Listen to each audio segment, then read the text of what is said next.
Muy buenas, mi nombre es Francisco Martín García, soy abogado y doctorando en Derecho Penal por la Universidad de La Laguna. El presente vídeo constituye la ponencia de mi intervención y participación en el Congreso Internacional Nodos de Conocimiento del año 2025, bajo el título Los adeptos menores por herencia de grupos sectarios coercitivos.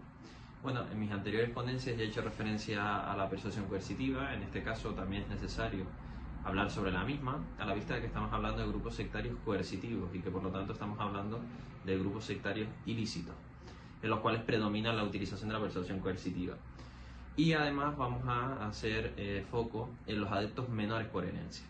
Sabemos que los adultos, ya sea pues por satisfacer necesidades perentorias o en determinadas ocasiones también cuando se produce una persuasión, una captación a medida, en aquellos supuestos en los que realmente no es el propio adepto o el potencial adepto quien busca la anexión al grupo, sino que es el propio grupo quien busca al adepto, ¿no? Vamos a suponer un supuesto en el cual el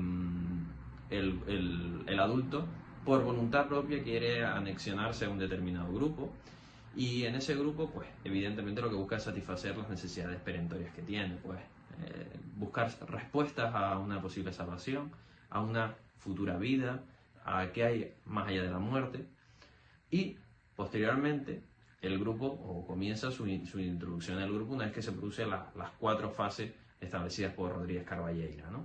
La fase de seducción, la fase de captación, la fase de conversión y la fase de adoctrinamiento.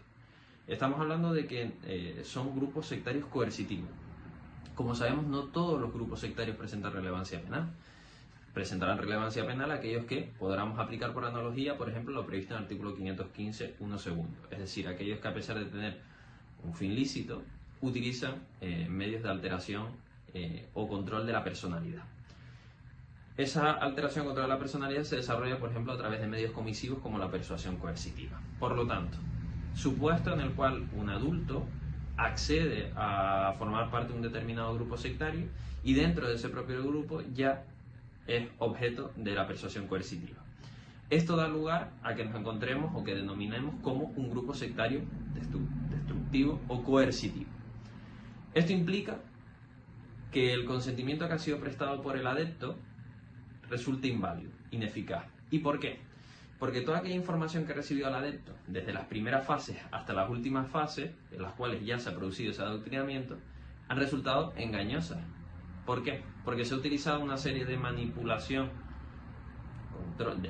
ya sea la manipulación mental deviene a su vez, por ejemplo, previa de una manipulación y control de la información, de una facilitación de información adulterada, a través de un determinado creación de sentimientos negativos. Todo esto va conllevando que el consentimiento que ha sido prestado por el adepto mayor de edad resulte inválido. Por tanto, ahora que ya hemos hecho un primer plano de lugar entre grupo sectario coercitivo y adepto mayor de edad, ¿qué es lo que ocurre con los adeptos menores por herencia? Es decir, los hijos de adeptos mayores que se han criado y que por lo tanto tienen como único objeto, o vamos a decirlo así, único modelo de educación y de desarrollo de su personalidad en atención a los dogmas que le han sido inculcados desde el grupo sectario. Pues en este caso parece sencillo. ¿Por qué? Sabemos que el desarrollo de la personalidad, o más bien, previo a hacer referencia a ello, el artículo 27 establece un derecho preferente de los padres a la elección de culto de los menores. ¿Y por qué? Porque eso se desarrolla en el ejercicio de la patria potestad. La patria potestad es el conjunto de derechos y obligaciones que le corresponde a cada progenitor, en la cual tiene que tomar una serie de decisiones que siempre faciliten o que siempre atenten contra o a favor, más bien, del interés superior del menor. Es decir, todas las decisiones que los padres tomen sobre sus respectivos hijos tienen que ir siempre en favor del interés superior de los mismos.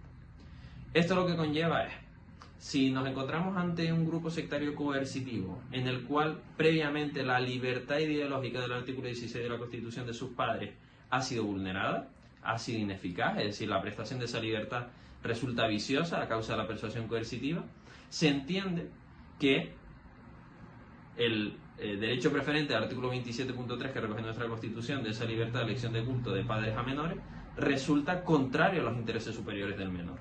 ¿Por qué?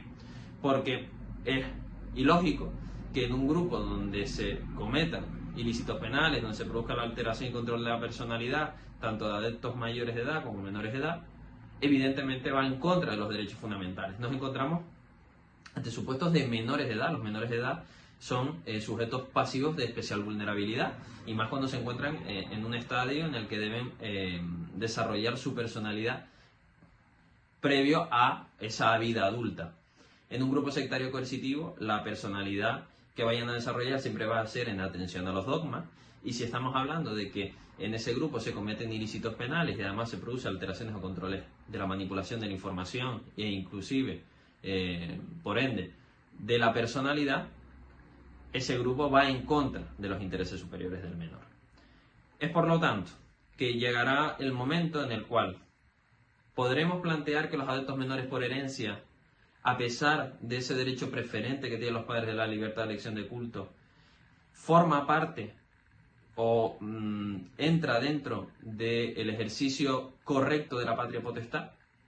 Entendemos de que no, porque tenemos que hacer de nuevo hincapié en que la libertad ideológica, religiosa y de culto, artículo 16, que sus padres prestaron en su momento, resulta ineficaz. Toda vez porque se produce un consentimiento desinformado. Si estamos ante un grupo sectario coercitivo, se entiende que rara vez el adepto prestaría su consentimiento si supiese toda la información o todas aquellas conductas que va a realizar dentro de un grupo sectario, en este caso de naturaleza ilícita. Resultaría extraño que el adepto prestase su consentimiento libre. El adepto ha prestado un consentimiento libre, el adepto mayor de edad, porque ha sido objeto de información adulterada. Se le ha transmitido esa información adulterada y por lo tanto ha prestado un consentimiento de forma invalidante, de forma ineficaz. Ya, por lo tanto, la libertad religiosa del adepto mayor de edad resulta inválida.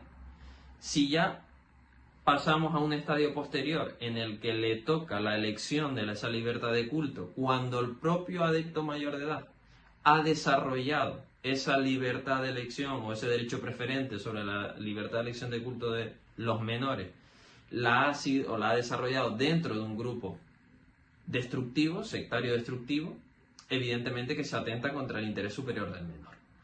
Esto lo que conlleva es la necesidad de la intervención estatal. Ya en su momento se analizó y constituía una gran laguna jurídica. Estamos ante las protecciones también, o las medidas de protección civil de estos menores, pero nos seguimos encontrando ante un gran problema. ¿Y por qué? Porque aquí ya surge la necesidad de intervención estatal, o por lo menos de un tercero, que es lo que denominamos como las desprogramaciones, el exit counseling, es decir, la forma en las cuales, para que se entiende que la única forma que tiene de abandonar el grupo, el adepto menor de edad, es en compañía de sus progenitores mayores de edad, que también son adeptos. Es la única forma. El adepto menor de edad no puede salir por sí mismo.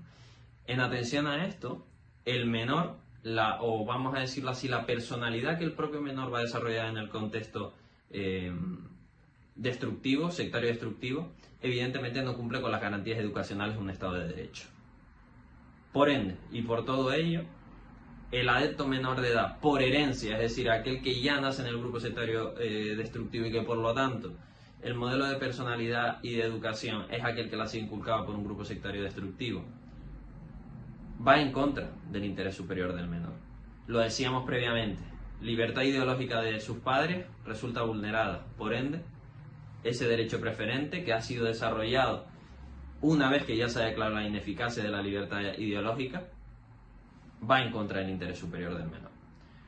Por todo ello, entendemos que, si bien resulta un problema bastante grave, la única forma que tenemos es, como así se había planteado también en su momento en las propuestas de tipificación penal de la persuasión coercitiva de criminólogos como Roa Sánchez, que hace referencia a la necesidad de establecer mayor protagonismo a los operadores jurídicos y a su vez también a las entidades de exit counseling, que son aquellas que están destinadas a garantizar que sean los propios adeptos, mayores y menores de edad, quienes faciliten o quienes desarrollen un sentimiento de abandono, de despojo hacia esa obsesión que le causa al grupo destructivo. Es la única forma. Y además hacemos hincapié en lo siguiente: los menores se encuentran en una especial situación de vulnerabilidad, no pueden abandonar el grupo por sí solos y además se encuentran en una situación en la cual el desarrollo de su personalidad va a atender principalmente a ese estadio en el cual se encuentran.